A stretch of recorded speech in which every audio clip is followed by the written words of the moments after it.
Pledge.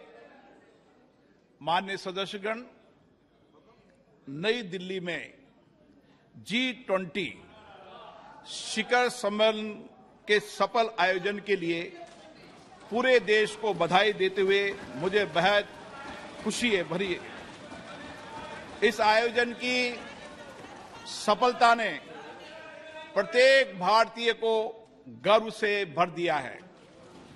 इसने वैश्विक स्तर पर देश की नेतृत्व की क्षमता को एक नया आयाम दिया है। मैं इस आयोजन को आम जनों का आयोजन बना देने की माननीय प्रधानमंत्री जी के विजन की सराहना करता हूं। भारत के सभी राज्यों और केंद्र शासित प्रदेशों के 60 शहरों में 200 से अधिक बैठकें हुई है, जो अभूतपूर्व है। दुनिया भर से आए 42 प्रतिनिधि मंडलों के साथ G20 नई दिल्ली लीडर समिट अपने आकार, भव्यता और प्रभाव में अभूतपूर्व था। इससे विश्व को भारत की विविधता, लोकतांत्रिक शक्ति और प्रतिभा को देखने का अवसर मिला है। भारत की G20 की अध्यक्षता समावेशी, आकांक्षी, कार्य उन्मुख, निर्णायक और जन केंद्रित रही है।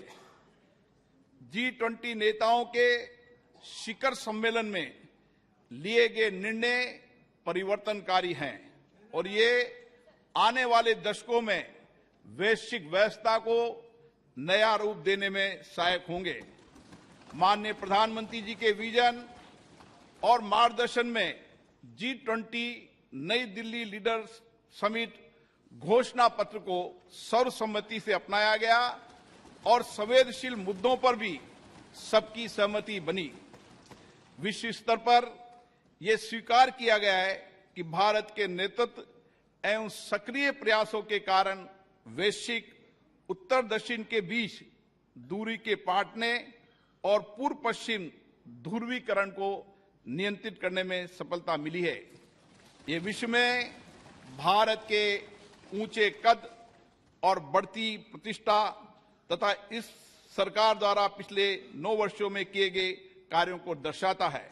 माननीय प्रधानमंत्री जी के नेतृत्व में भारत को जो वैश्विक सद्भावना प्राप्त हुए, ये उसी का प्रमाण है। ये इस बात की भी स्वीकृति है कि कई प्रकार के विभाजनों से ग्रस्त विश्व में भारत शांति और संयम की आवाज है। भारत की अध्यक्षता में ग्लोबल साउथ की आवाज को G20 की चर्चा के केंद्र में लाने में महत्वपूर्ण भूमिका निभाई है। अपनी अध्यक्षता की शुरुआत में भारत ने जनवरी 2023 में voice of the global south शिखर सम्मेलन की मेजबानी की, जिसमें 125 देशों के नेतृत्व ने भाग लिया। ग्लोबल साउथ के देशों की प्राथमिकताओं और अपेक्षाओं को G20 एजेंडे में शामिल किया गया। शिखर सम्मेलन की घोषणा में निर्धनता उन्मूलन, जलवायु वित्त, ऋण संबंधी समस्याओं से निपटने, खाद्य सुरक्षा, स्वास्थ्य सुरक्षा, डिजिटल बुनियादी ढांचे के विकास सहित विकासशील देशों के हितों से संबंधित विषयों को प्रमुखता दी गई। माननीय प्रधानमंत्री जी की पहल के कारण अफ्रीकी संघ को G20 के स्थायी सदस्य के रूप में स्वीकार करने का ऐतिहासिक निर्णय लिया गया। विश्व के शीर्ष नेतृत्व को राजघाट पर राष्ट्रपिता महात्मा गांधी को सम्मान देते देखना एक अद्भुत दृश्य था। उन सभी ने महात्मा गांधी द्वारा प्रतिपादित शांति और अहिंसा के सार्वभौमिक विचार और वर्तमान समय में इसकी प्रासंगिकता को स्वीकार किया गया। माननीय प्रधानमंत्री जी ने संयुक्त अंतर्राष्ट्रीय संस्थानों में सुधार करने, उसमें समय के अनुसार बदलाव लाने का पुरजोर समर्थन किया। इस विभाजित विश्व में स्थिरता, वृद्धि और विकास सुनिश्चित करने के लिए वास्तविक बहुपक्षवाद के लिए यह महत्वपूर्ण है। माननीय सदस्यगण, G20 का दृष्टिकोण अर्थ केंद्रित न होकर अब व्यापक रूप से मानव केंद्रित हो गया है। सतत विकास लक्ष्यों को साकार करने, अंतर्राष्ट्रीय वित्तीय संस्थानों में सुधार करने, डिजिटल सार्वजनिक बुनियादी ढांचे की स्थापना करने, हरित विकास समझौतों को प्रोत्साहित करने, महिलाओं के नेतृत्व के विकास को प्रोत्साहित करने, डिजिटल स्वास्थ्य पर वैश्विक पहल करने, पारंपरिक चिकित्सा की भूमिका को मान्यता दिए जाने जैसे विषयों को प्राथमिकता दी गई, वह सराहनीय है।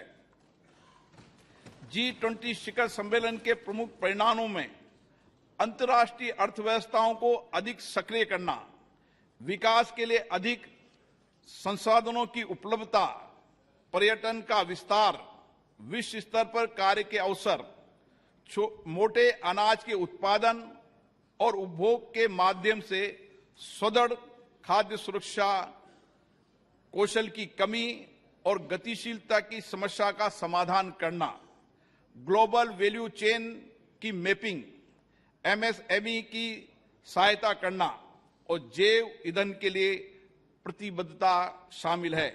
इनका लाभ पूरे देश को प्राप्त होगा। शिखर सम्मेलन के दौरान भारत मध्य पूर्व यूरोप आर्थिक कॉरिडोर और वैश्विक जैव ईंधन गठबंधन का शुभारंभ अत्यंत महत्वपूर्ण है। इन पहलों से एक कनेक्टेड भविष्य की नींव रखी गई है, जिसमें आगे भी भारत की महत्वपूर्ण भूमिका बनी रहेगी।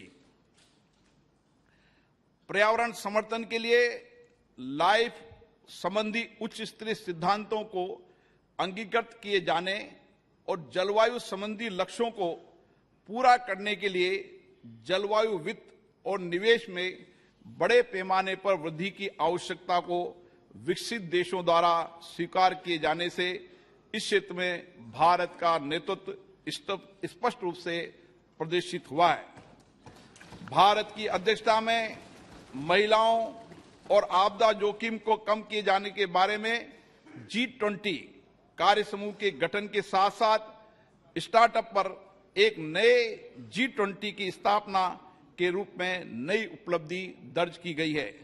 खाद्य सुरक्षा के संबंध में डेक्कन उच्च स्तरीय पहल, भूमि संबंधी पहल पर गांधीनगर रोड मैप, पर्यटन के विषय पर गोवा रोड मैप, नीली और महासागरीय अर्थव्यवस्था पर चेन्नई उच्च स्तरीय पहल और काशी सांस्कृतिक पथ से आने वाले समय में विभिन्न क्षेत्रों में विश्व का मार्गदर्शन होगा और हमारे देश गौरवान्वित होंगे।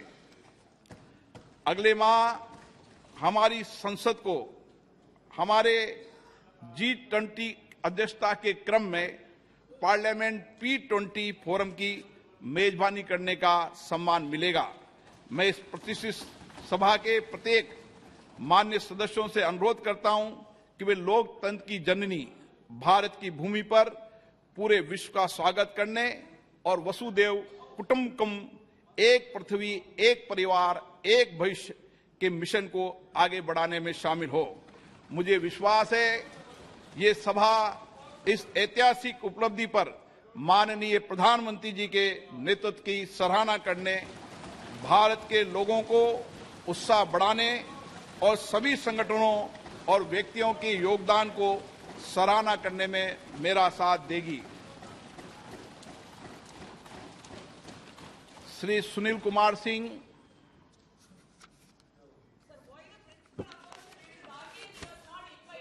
माननीय अध्यक्ष महोदय, मैं विशेषाधिकार समिति का 6ठा प्रतिवेदन हिंदी और अंग्रेजी संस्करण सभा पटल पर रखता हूं। धन्यवाद। माननीय सदस्यगण, हमारा ये संसद भवन स्वतंत्रता प्राप्ति की ऐतिहासिक घड़ी से लेकर भारत के संविधान निर्माण की संपूर्ण प्रक्रिया और इसके साथ ही हमारे आधुनिक राष्ट्र की गौरवशाली लोकतांत्रिक यात्रा का साक्षी रहा है। स्वतंत्र भारत की प्रथम लोकसभा के अध्यक्ष श्री गणेश वासुदेव मावलंकर जी ने 15 मई 1952 को अपना पदभार ग्रहण किया था। देश की सर्वोच्च लोकतांत्रिक संस्था के प्रथम अध्यक्ष के रूप में उन्होंने नियम समिति, विशेषाधिकार समिति, कार्य मंत्रणा समिति सहित कई अन्य संसदीय समितियों की स्थापना की और सदन के अंदर उच्चतम परंपराओं की नींव रखी। इस सदन में अभी तक मेरे पूर्व 16 माननीय सदस्य अध्यक्ष सदन के आसन पर विराजमान हुए और उन सभी ने श्रेष्ठ परंपराएं स्थापित की है। माननीय सदस्यगण, इस कक्ष के माध्यम से अब तक 15 माननीय प्रधानमंत्रियों का नेतृत्व प्राप्त हुआ। उन सभी ने अपने विचारों और कार्यों से देश की दशा और दिशा तय की है। माननीय सदस्यगण, ये सदन संवाद संस्कृति का जीवंत प्रतीक रहा है। विभिन्न दलों के बीच सहमति असहमति के बीच पिछले 75 वर्षों में देश हित में सामूहिकता से निर्णय लिए गए। संसदीय विचार विमर्श की पद्धति से देश की जनता के जीवन में सामाजिक आर्थिक बदलाव के लिए कानून बनाए गए। आपदा और संकट के समय सदन ने एकजुटता और प्रतिबद्धता से उसका सामना किया। आज इस कक्ष में कार्रवाई का अंतिम